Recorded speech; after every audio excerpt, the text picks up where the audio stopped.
Today we are going to discuss about the cyanotic congenital heart diseases in children. Amongst the cyanotic congenital heart diseases in children, tetralogy of Fallot is the commonest, and in our clinical practice we encounter this disease many times.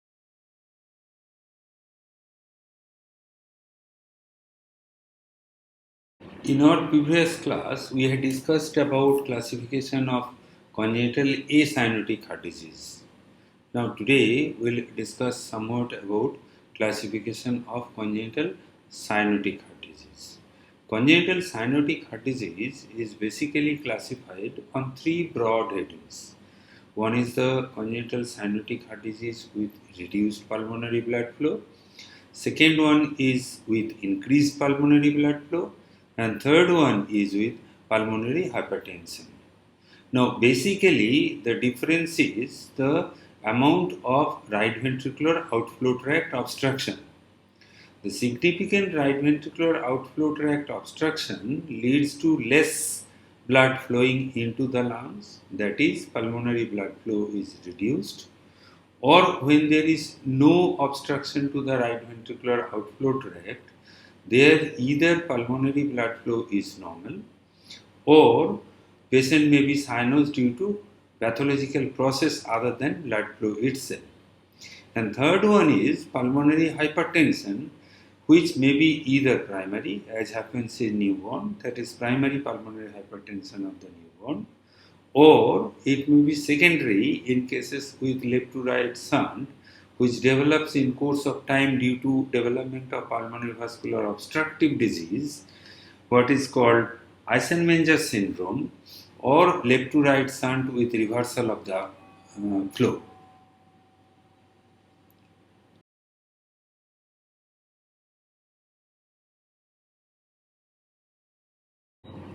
In deficients with congenital cyanotic heart disease with reduced pulmonary blood flow, either interventricular septum is intact or there is unrestricted ventricular septal defect. In intact interventricular septum, there must be some communication between right and left side of the heart to make life compatible. So, in most of the cases, the communication is at the atrial level. So, that is here pulmonary atresia with intact ventricular septum or critical pulmonary stenosis with right to left shunt at the atrial level. Epstein anomaly also falls into the same group. In cases of unrestricted ventricular septal defect, all conditions fall into the group with pulmonary stenosis leading to less pulmonary blood flow, and this ventricular septal defect leads to free mixing of the blood at the ventricular level and cyanosis.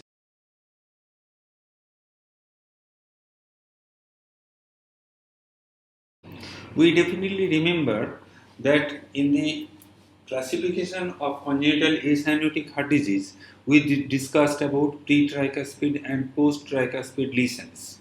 Here also, in conditions of congenital cyanotic heart disease with increased pulmonary blood flow, that means in conditions where there is no pulmonary stenosis, we again classify in the similar way of pre and post tricuspid cases. In pre tricuspid conditions include total anomalous pulmonary venous connection and common atrium, which gives scope to free mixing of the blood at the atrial level. In the post tricuspid group, all single ventricle physiology cases without pulmonary stenosis and persistent truncus arteriosus and transposition of great arteries fall in this group. In pulmonary hypertension, as we had discussed, either it is primary or secondary. We mostly in childhood, pediatric cases, mostly deal with pulmonary vascular obstructive disease and reversal of the shunt with the left to right conditions like ventricular septal defect or patent ductus arteriosus, and that is called Eisenmenger's physiology.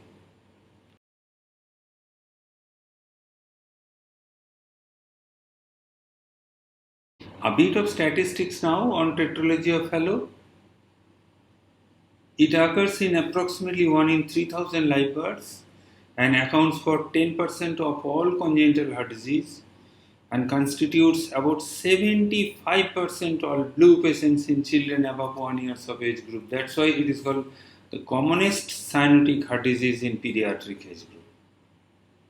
Commonest cyanotic heart disease in pediatric age group. It is also the most common congenital heart disease requiring surgical correction in the first year of life, without which only 10% of survive beyond the age of 20 years. So surgery is the answer in cases of tetralogy of Fallot.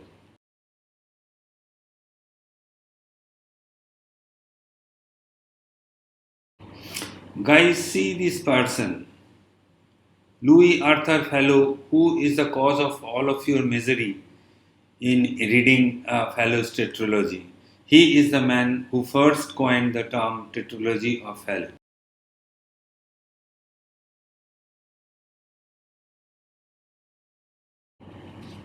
Now, a bit of development here for tetralogy of Fallot. As you know, that the truncus is the site for future ventricular, both the ventriculars, outflow tract. Now, you see there are two lines, two arrows are running. One is the blue arrow and one is the red arrow. Blue arrow is moving towards upwards and towards right, and red arrow is moving towards downwards and towards the left. So this is called blue arrow is called right superior truncus swelling, and red arrow is called left inferior truncus swelling. During fifth week, pairs of these opposite ridges appear on the truncus, and hence, while growing towards the aortic sac, the swellings twist around each other, foreshadowing the spiral course of the future septum. So they gradually twist and twist, gradually giving rise to flattening and formation of a septum. After complete fusion of these two ridges, they form aorticopulmonary septum, and that dividing the truncus into aortic and pulmonary channels.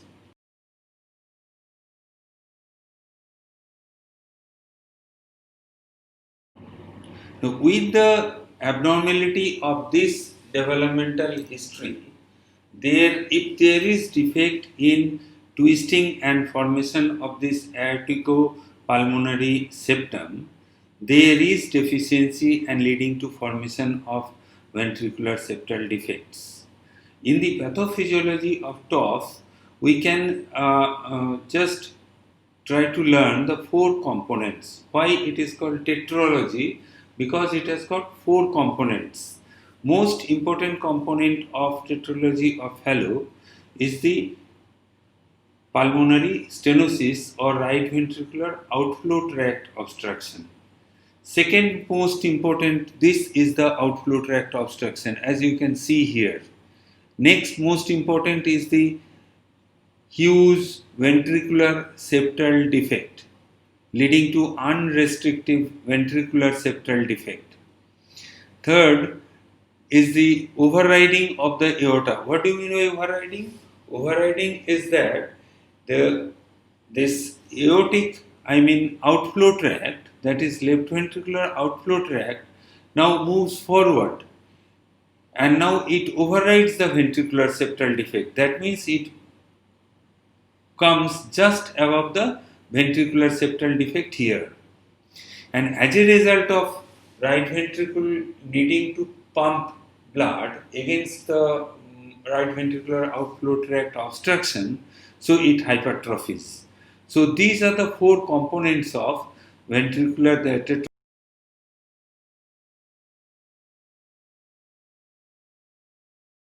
This is again the same picture, another one, showing the different components of Fallot's tetralogy. This is the outflow tract obstruction or pulmonary stenosis. This is the overriding C, arch of the aorta. This is the ascending aorta, just overrides the ventricular septum defect here. And this is the right ventricular hypertrophy. So these are the four components of tetralogy of Fallot. We will later discuss what do you mean by tetralogy, pentalogy and monology like this.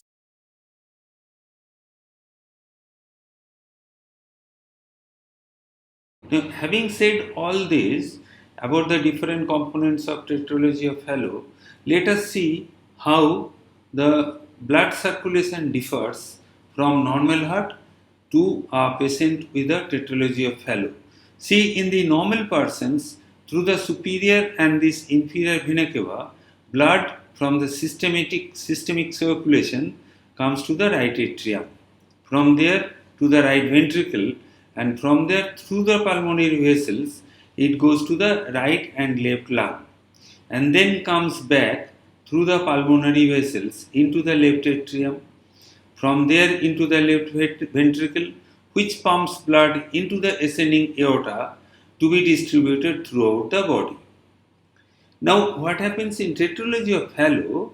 Blood, after coming from right atrium into the right ventricle, instead of getting pumped into the right ventricular outflow through the right ventricular outflow tract into the lungs, due to this obstruction and presence of ventricular septal defect, some blood is moved towards the left ventricle and from there into the ascending aorta. So, ascending aorta receives blood from the right ventricle as well as left ventricle. So, it is a bit hypoxemic. That's why color is shown like this.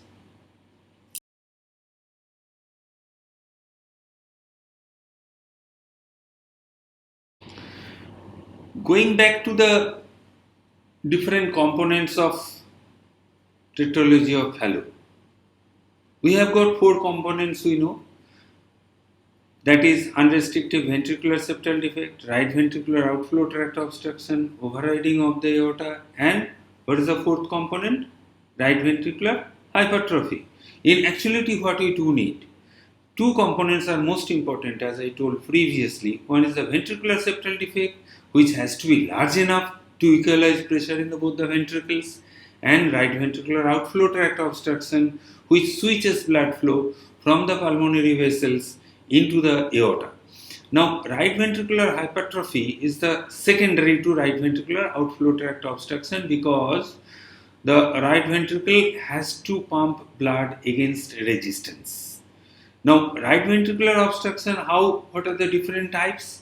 What is the infundibular stenosis? That is the most common, most frequent, 45%.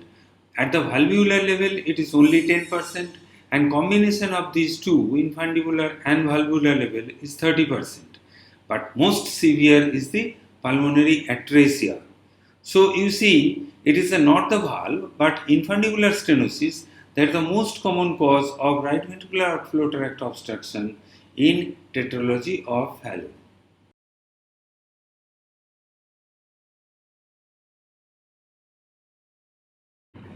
Pulmonary stenosis, it causes concentric right ventricular hypertrophy without enlargement because right ventricle is under pressure overload and not volume overload, and there is increase in the right ventricular pressure. As the systolic pressure between the two ventricles are identical, there is little or no left to right shunt and ventricular septal defect is silent. When the right ventricular pressure is as high as that of the left ventricle or aortic pressure, a right to left shunt appears to decompress the right ventricle. That's why right ventricle do not dilate and there is concentric hypertrophy again. So, right to left shunt is also silent since it occurs at insignificant difference of pressure because right ventricular pressure goes high, but definitely it's not a very significant one from the left ventricle to lead to turbulent flow and formation of this murmur.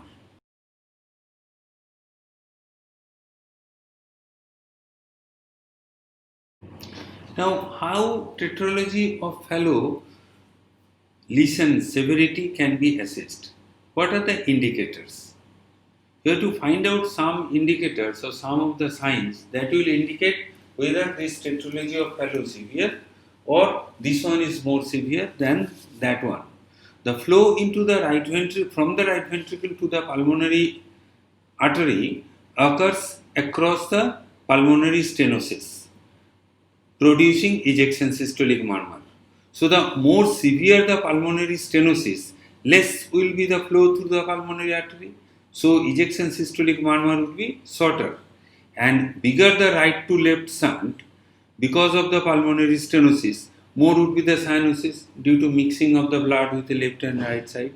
So severity of the cyanosis is directly proportional to the severity of pulmonary stenosis, and intensity of the systolic murmur is inversely proportional to the severity of pulmonary stenosis. So more loud the murmur, less is the severity of the lesion, and more is the cyanosis, more is the severity of the lesion. That's the summary of indicators of severity.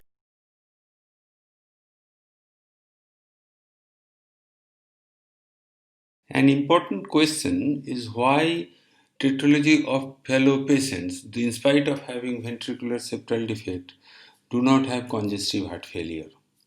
So ventricular septal defect of tetralogy of Fallot is always very large, and it is large enough to allow free mixing and free exit of the right to left shunt, and hence right ventricle is effectively decompressed by the ventricular septal defect, and that's why it does not fail and congestive heart failure never occurs.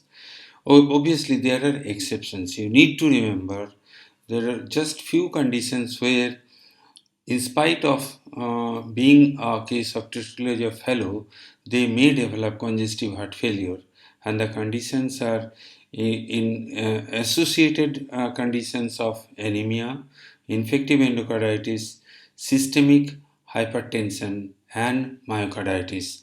These are the conditions, so if they are present, they may lead to congestive heart failure even in cases of tetralogy of Fallot.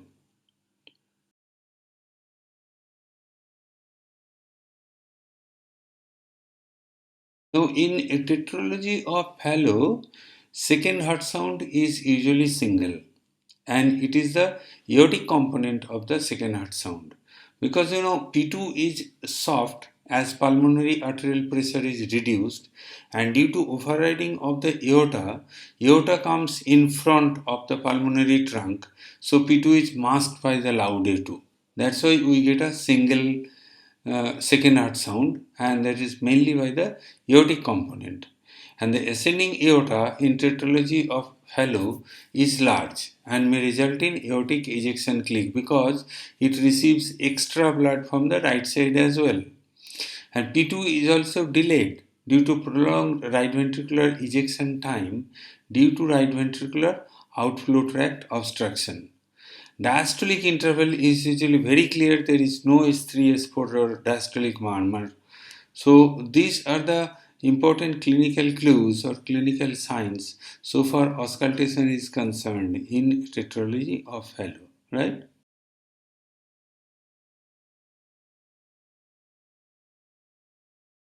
This is the summary of tetralogy of Fallot so far heart sounds and murmurs are concerned. And I have kept this figure number only to recognize that I have taken this one from O.P. Ghai's textbook. Heart sound S1, as you know, is obviously would be normal. Second heart sound is only A2 is hard, P2 is soft and delayed and inaudible. Ejection click is constant and more frequent due to aortic component, and inconstant if valvar PS is present. Murmur is usually shunt murmur is absent because left to right to left to right shunt is absent, and right to left shunt, even if it occurs at lower pressure gradient and that do not produce any turbulent flow. Flow murmurs occur at pulmonary level, that is the right ventricular outflow tract, and it is the ejection systolic murmur. Smaller the flow, shorter the murmur.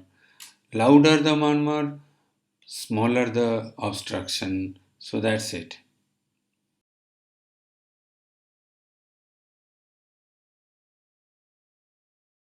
Compare three conditions: ventricular septal defect without pulmonary stenosis, with pulmonary stenosis, and with severe stenosis, as happens in tetralogy of Fallot. So we see in ventricular septal defect without pulmonary stenosis, right ventricular and pulmonary arterial pressures are normal or slightly increased. But the left ventricular pressure is very high, so also the aortic pressure, and hence shunt is always from higher pressure to the lower pressure, that is left to right.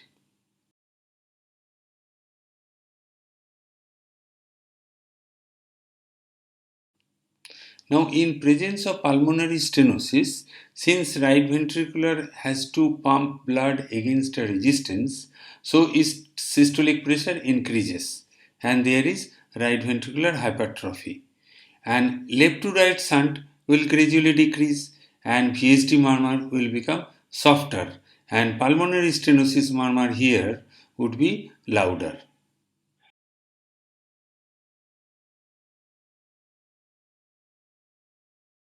Now, gradually moving to tetralogy of Fallot, since the obstruction level at the right ventricular outflow tract is very significant here, so right and left ventricular pressure gradually equalize. And so there is no left to right shunt, and ventricular septal defect becomes silent. Now, flow from the right ventricle to the pulmonary artery will decrease, so intensity of the pulmonary stenosis murmur will actually decrease, and gradually flow will occur for right to left shunt at identical pressure, and hence right to left shunt is also silent, right? So right to left shunt is silent, and left to right shunt is also not there, hence there is no shunt murmur in tetralogy of Fallot.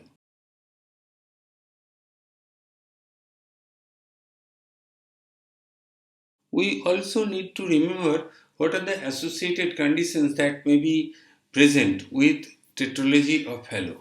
There are many conditions that are associated, but the most common is right-sided aortic arch, then anomalous origin of left anterior descending artery from right coronary artery, atrial septal defect in the secondum type, pentology of Fallot, and persistent left superior vena cava in 10% of cases. These are few commoner associations with tetralogy of Fallot.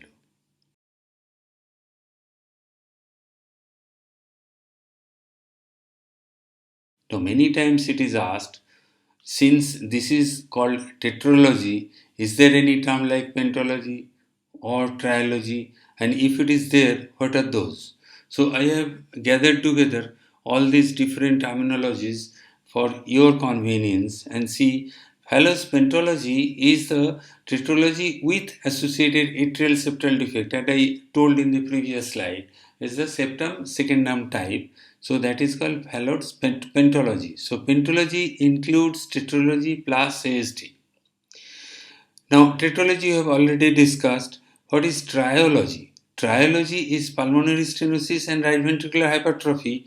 Instead of having ventricular septal defect, it is having atrial septal defect.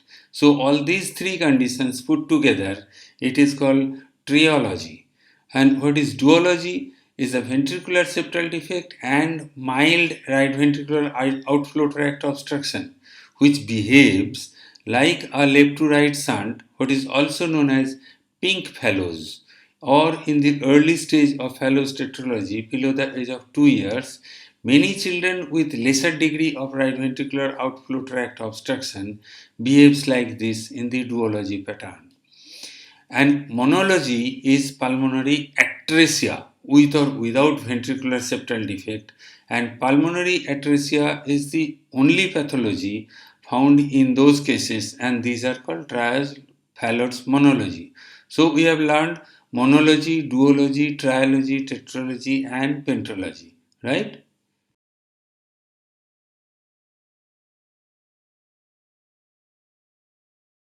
Now we need to know how the patients present and what are the symptoms of Fallot's tetralogy. Patients with tetralogy of Fallot may be asymptomatic and present as pink Fallot's, because pink Fallot's, they are pink, they are not cyanotic, usually they are not manifested, and parents do not complain, particularly in children less than 2 years. When symptoms develop, what is the commonest symptom? Effort intolerance is the commonest symptom. Why? Due to hypoxemia. Then second is the cyanosis, that is easily picked up by the parents. Hypercyanotic spell or hypoxic spell is another presentation. Child starts crying, becomes dyspneic, becomes bluer than before, and may lose consciousness even. Convulsions may also occur. These are the few common presentations of tetralogy of Fallot.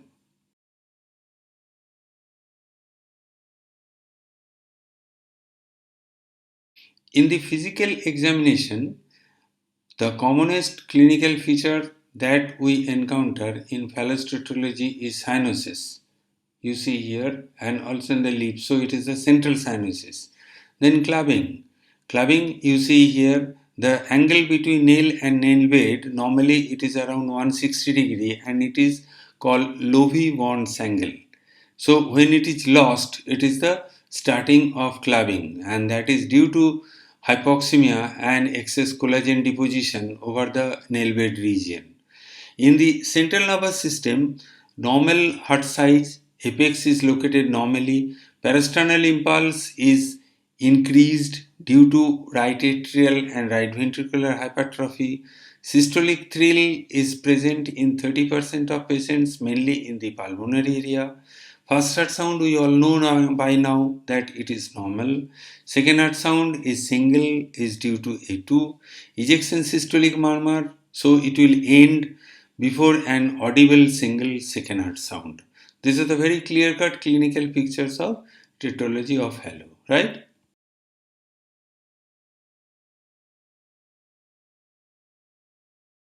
The clinical correlation of right ventricular outflow tract obstruction and symptomatology of Fallot's tetralogy. The degree of right ventricular obstruction determines the timing of onset of symptoms. That means more the obstruction early would be the symptomatology.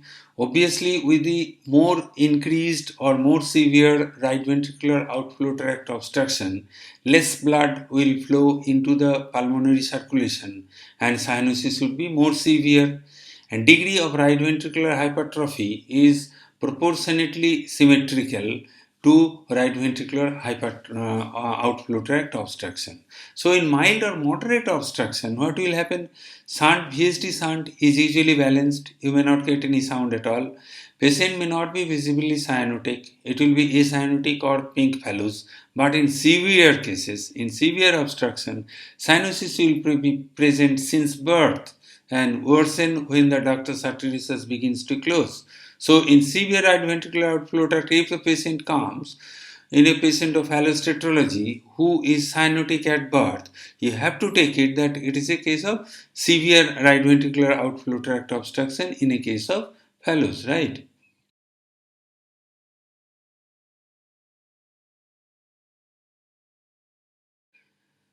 So here you see, we'll just let us see few diagnostic modalities. What happens to the chest X-ray picture in cases of Fallot's tetralogy? We know that right-sided aortic arch is associated in 30% of cases. So right-sided aortic arch presence will create a concave appearance on the right side of the trachea, not on the left side. Here, you see this is the tracheal shadow.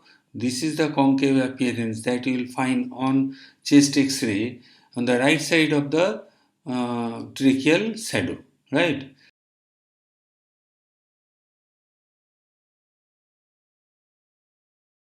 And this is the real way of presentation in chest X-ray, what you'll find clinically. You see, this is the right-sided aortic arch going like this. And so what will happen? This will create a convexity towards the right side and concavity to the left side. This appearance you will find on chest X-ray. And obviously here, since the pulmonary bay is, pulmonary trunk is less full, so there will be concavity here. That will produce another sign. Another sign will go for the next slide.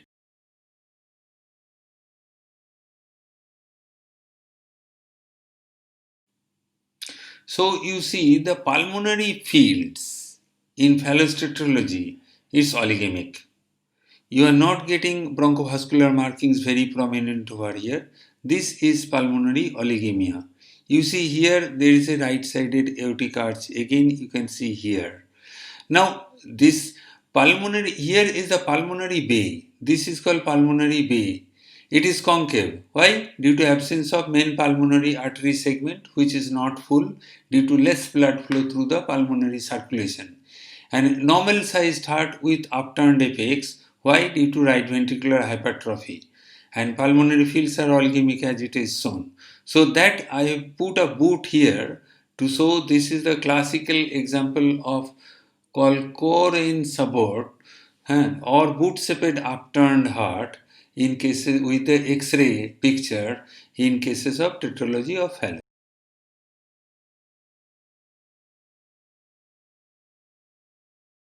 Echocardiographic picture, two-dimensional and Doppler study help in diagnosis of tetralogy of Fallot and also help to assess the severity of the tetralogy of Fallot, and this is a very important and probably most definitive diagnostic clue of tetralogy of Fallot.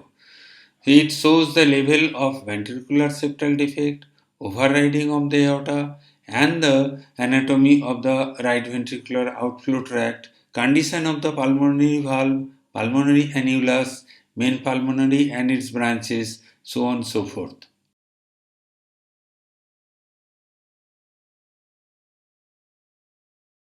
Now let us discuss a very important clinical presentation of tetralogy of Fallot, and that is the cyanotic spell. Actually, cyanotic spell is a clinical marker of ventricular septal defect pulmonary stenosis physiology and all the types, and tetralogy of Fallot is the main type of that. So cyanotic spell is a constant feature and very important feature of tetralogy of Fallot. How it occurs? It occurs by both ways, which increases the hypoxemia. First is increased crying or feeding leads to increase in catecholamine secretion, which leads to infundibular spasm. So infundibular spasm leads to increased pressure at the right ventricular outflow tract. So there is a less pulmonary blood flow and more right to left shunting and more hypoxemia. On the other hand, mechanoreceptors are activated both from the right ventricle and left ventricle. From the right ventricle, it is due to increased systemic venous return and stretching, and the left ventricle is due to decreased pulmonary blood flow. So these two leads to peripheral vasodilatation and fall in systemic vascular resistance. So one is the increased right-sided pressure due to infundibular spasm lead to more right to left shunt, and another one is due to decreased left ventricular pressure that leads to more right to left shunt, and both the cases leads to hypoxemia and desaturation, right?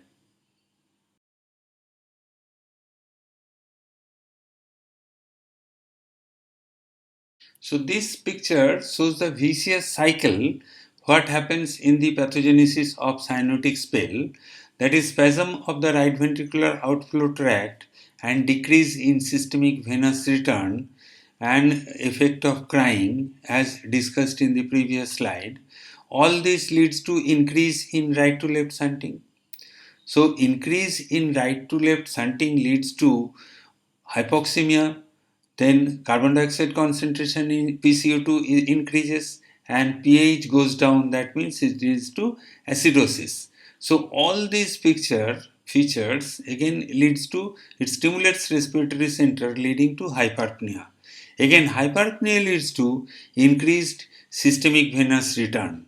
Now in presence of fixed right ventricular outflow tract, because the increased systemic venous return, right ventricle cannot pump out or eject that amount of blood into the pulmonary circulation. So the extra amount of blood goes back through the ventricular septal defect into the left ventricle, increasing right to left shunting, and there is worsening of cyanosis, right?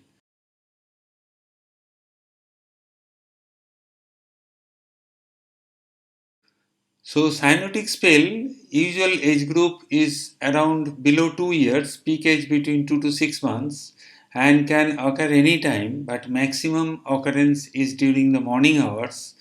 There is in the respiration there is tachypnea without significant retraction, followed by gasp and apnea. Cyanosis deepens, patient becomes limp, hypoxic seizures, and pulmonary ejection systolic murmur softens due to less blood flow or more degree of obstruction, or the murmur may altogether disappear. So it is an emergency and signifies immediate need for attention and early operation. Okay.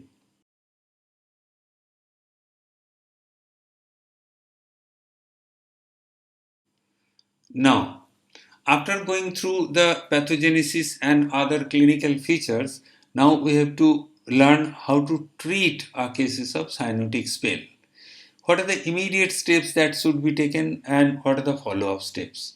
Immediate steps is that you check airway, deliver oxygen by face mask or nasal cannula as needed. Knee chest position. This is important. Knee chest position, it decreases systemic venous return by pooling of blood to the periphery, and also due to kinking it increases systemic venous return. So at the side L increases and R decreases, so right to left shunt decreases. You sedate the patient with morphine and ketamine, the dosage as mentioned. One dose of sodium bicarbonate may be given according to the pH pattern. Hypovolemia should be corrected, but the fluid infusion should be at the lower level and keep the child warm.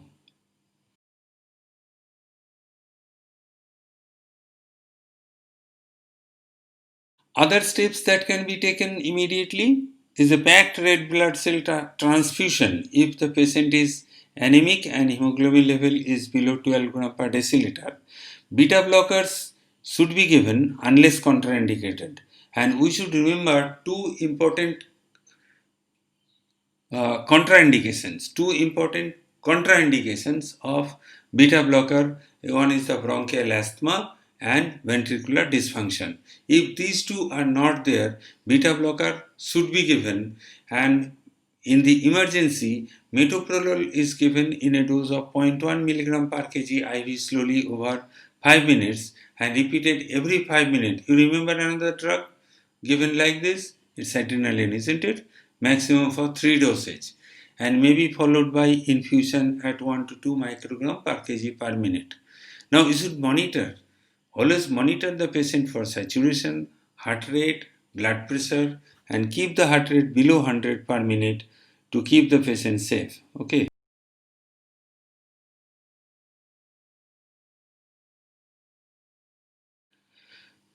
Now the bell starts ringing.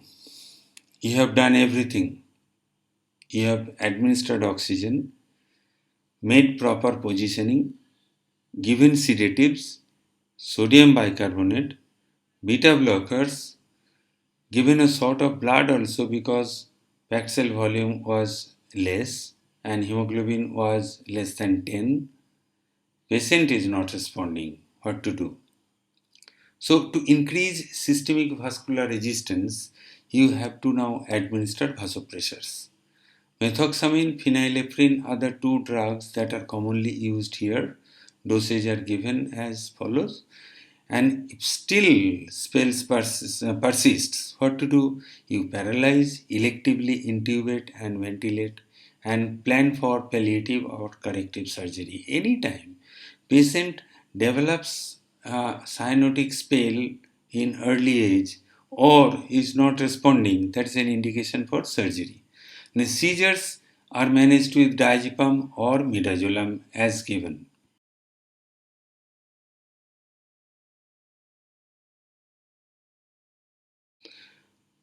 Now, fortunately, you have been able to control cyanotic spell. Patient is better now. Now, what to do following a spell? So, conduct a careful neurological examination to rule out focal neurodeficits. Now, initiate therapy with beta blockers at maximal tolerated dose, 0.5 to 1.5 milligram per kg every 6 to 8 hours, which comes to around 2 to 5 to 6 milligram per kg per day, It's a high dose otherwise and helps to improve resting saturation and decrease frequency of spells.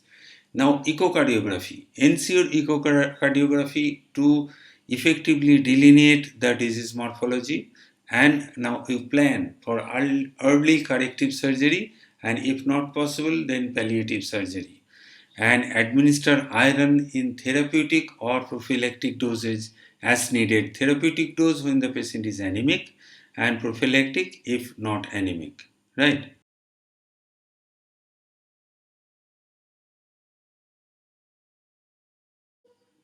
Now, this is very important step because you have to get the parents' confidence, otherwise, they will run away. So, you have to counsel them that this is a recurrent nature and cyanotic spell may recur. You have to tell them what are the precipitating factors that can precipitate a cyanotic spell, like pain, fever, cry, dehydration, etc., and how to avoid them. In case of pain, you use anesthetic patches or sedation with ketamine to avoid pain during venesection, etc. And now, another important facet of parental counseling is encourage them for early surgical repair, and clearly you have to make them understand that there is no place of medical management continued in these cases of tetralogy of Fallot, right?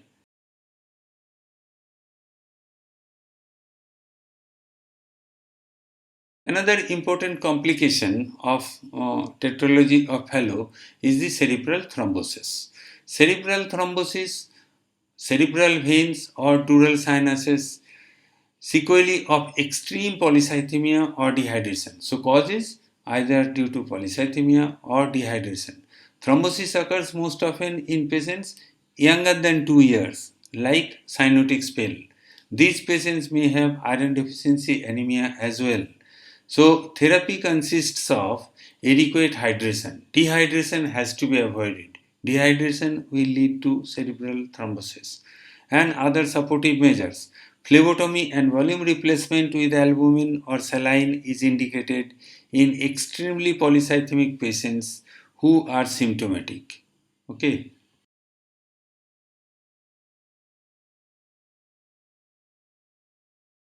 Whatever complications we are discussing till now was the children younger than 2 years. So once a tetralogy of Fallot patient crosses the age of 2 years, now they are safe?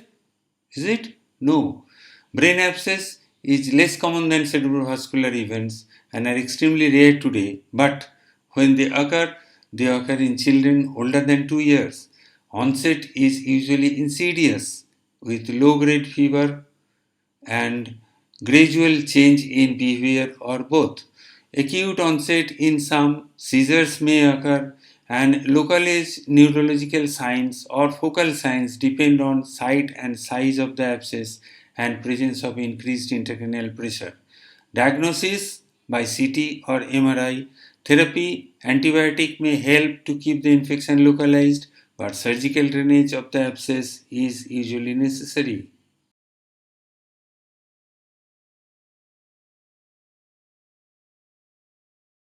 Another important but rare, very rare complication of tetralogy of Fallot is infective endocarditis. May occur at right ventricular infundibulum or on the pulmonary or aortic, or rarely on the tricuspid valve.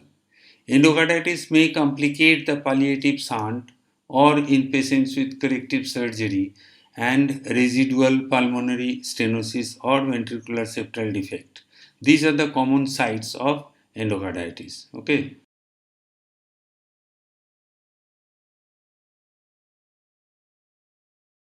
Now again, heart failure revisited. Heart failure and tetralogy of Fallot.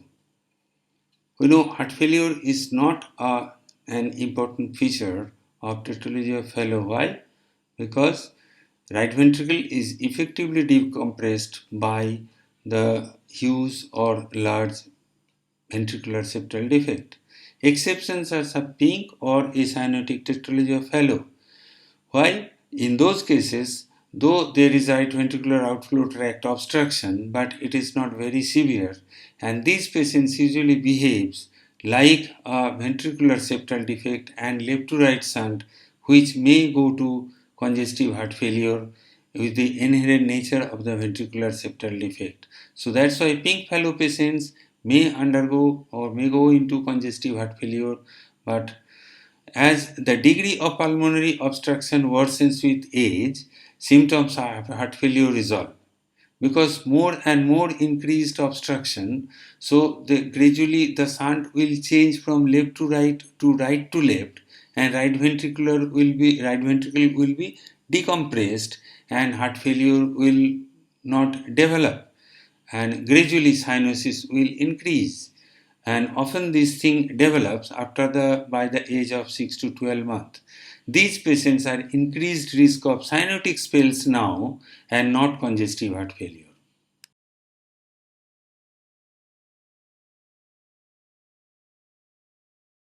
Few rare complications of tetralogy of Fallot. These are due to increased cell turnover in older children, that is hyperviscosity syndrome due to polycythemia, gout due to uric acid metabolism defect, gallstones again due to pigment stones, and renal failure. So these may develop in tetralogy of Fallot, but these are very rare complications.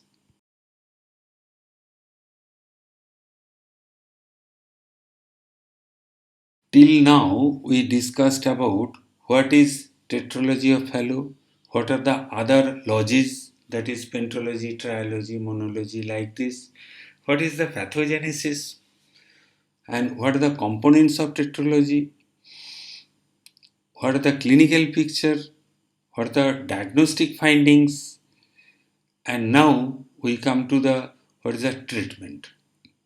Treatment depends on severity of right ventricular outflow tract obstruction. In cases of very severe case, very severe tetralogy of Fallot, that means patient is cyanotic from birth, early total correction in early infancy, and even in the newborn period in critically in infants. Most widely accepted today with excellent short and long term result, and has supplanted palliative shunts, improved growth of the branch pulmonary arteries, and infants with less severe cyanosis who can be maintained with good growth and absence of hypercyanotic spell, they can undergo elective primary repair between 4 to 6 months of age, but it is the primary repair and corrective surgery and not the palliative surgery. Okay.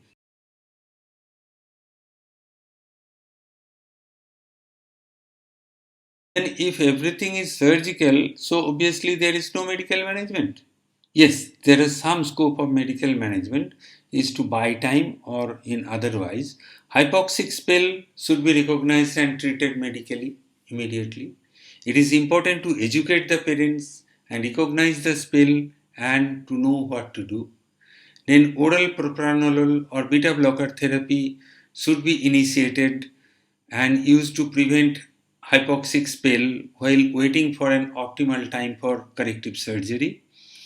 Relative iron deficiency states should be detected and treated. Iron deficient children are more susceptible to cerebrovascular complications, and that should be treated in Fallot's tetralogy.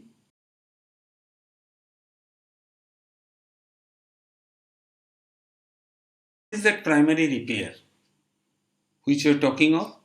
Relief of right ventricular outflow tract obstruction. How? By resecting the obstructive muscle bundles and then patch closure of the ventricular septal defect. If pulmonary valve is stenotic, then valvotomy, and too small pulmonary valve annulus, or if the valve is extremely thickened, the patient should undergo valvectomy, right?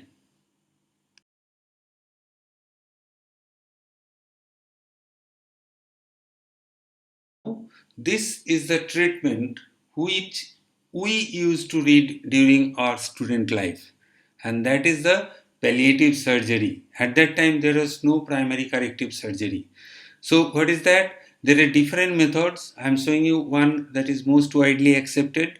Is a modified Blalock Taussig shunt, where we anastomose the side to side from subclavian artery to the homolateral branch of the pulmonary artery. See here, this is the pulmonary artery and this is the pulmonary artery. This is the trunk. This is the right and left. Now in the same side, this is the brachiocephalic, this is the left common carotid and left subclavian. Okay. Now this is again divides into subclavian and this is the common carotid, and this subclavian is attached to the pulmonary trunk. So pink blood from the subclavian goes to the pulmonary trunk and again passes to the lung to get oxygenated. See here also you can see this is the arch of the aorta, this is the brachiocephalic dividing here, and again this is getting attached to the pulmonary trunk. This is the shunt here. So this way we can improve oxygenation to certain extent and get some time, and that's why it is called palliative surgery and this is not the corrective one.